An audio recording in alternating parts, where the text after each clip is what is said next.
সন্ধ্যার সময় দেখলাম যে মন্ত্রিপরিষদ গঠন করা হলো।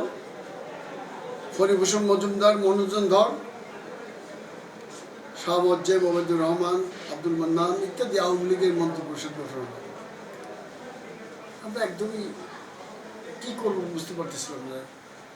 এবং আমাদের যারা নির্দেশ দেবে যে এইটার প্রতিহত করতে হবে, প্রতিরোধ গড়ে তুলতে হবে, আমাদের সমস্ত আয়োজন ছিল, শক্তি ছিল, সাহস ছিল, সামর্থ্য ছিল, কিন্তু একজন আওয়ামী লীগের নেতা আমাদের একটি নির্দেশ দিতে পারল না। যারা দিবেন তাদের সঙ্গে সঙ্গে বন্দী করে রাখা হয়েছিল। ক্যাপ্টেন মুনসুলি, সৈয়দ নজরুল ইসলাম, তাজউদ্দিন আহমদ, কামরুজ্জামান, এদের সব বন্দী করে রাখা হলো। সেনা প্রধানের ভূমিকা কেমন দেখেছেন? প্রশ্ন এখনো আছে যে হত্যাকাণ্ডের সঙ্গে জড়িত আছেন কিনা। শফিউল্লাহ তো একটা আস্ত বেঈমান। শফিউল্লাহর জন্যই তো আজকে দেশের অবস্থাটাই। শফিউল্লাহ যদি সেদিন রুখে দাঁড়াইতো, বাংলাদেশের ইতিহাস পাল্টে যেত। আমরা তো সকালবেলায় নেমে গেছিলাম রাস্তায়, হাজার হাজার ছাত্রলীগ, যুবলীগ, আওয়ামী লীগের নেতাকর্মীরা সব রাস্তায় নেমে আসতাম। পলাশী প্রান্তের বীর যাবজ্জীবন বিশ্বাসঘাতকতা করলো, হাজার হাজার সৈন্য নীরবে দাঁড়িয়ে রইল, সিরাজউদ্দৌলার পতন হলো। ঠিক সেইভাবে শফিউল্লাহ মীর জাফরের ভূমিকা পালন করলো। তিনি যেটা বলেন যে তার যারা সিনিয়র অফিসার ছিলেন সেনাবাহিনীতে, যাদেরকে দিয়ে তিনি সেনাবাহিনী চালান, তারা তার সঙ্গে বিট্রে করার কারণেই তিনি বঙ্গবন্ধুকে রক্ষা করতে পারেন। উনি একটা মাকাল ফল ছিল। তিনি আগেই বঙ্গবন্ধুকে বললেন না কেন যে আমার নেতৃত্বে কিছু নাই, খালি বেতন খাওয়ার জন্য আমি সেনাপ্রধান থাকবো কেন?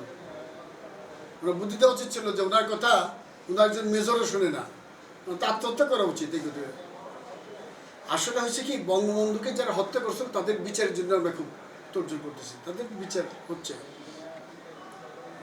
কিন্তু এইটার নেপথ্যে যারা কলকাঠি নেড়েছেন, সেই ভূমিকার জন্য কারো বিচার হলো না। আওয়ামী লীগ এটা করতে পারলেন না। যারা অ্যাকশনে গেছেন তাদের বিচার হলো, কিন্তু পিছনে যারা এইটা সব কেটেছিলেন, এই ভূমিকা নিয়ে আলোচনা হলো না, বিচার হলো না, তাহলে অনেকে ফেসে যেতেন। বঙ্গবন্ধুর সাথে সবাই বিট্রে করছে। জাসদের ভূমিকা কেমন দেখেছেন? এখন জাসদ তো বঙ্গবন্ধুকে হত্যার সমস্ত ক্ষেত্র প্রস্তুত করে দিয়েছিল।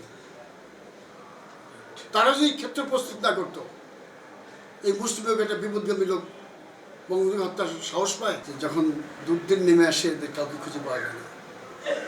আওয়ামী লীগে এখনও সতর্ক হতে হবে। যারা আওয়ামী লীগ করে না, শুধু ক্ষমতাকে পুঁজি করে যারা সুযোগ সুবিধা নিচ্ছে, তাদের সম্পর্কে সতর্ক থাকতে হবে। এরা কেউ দুর্দিন থাকবে না।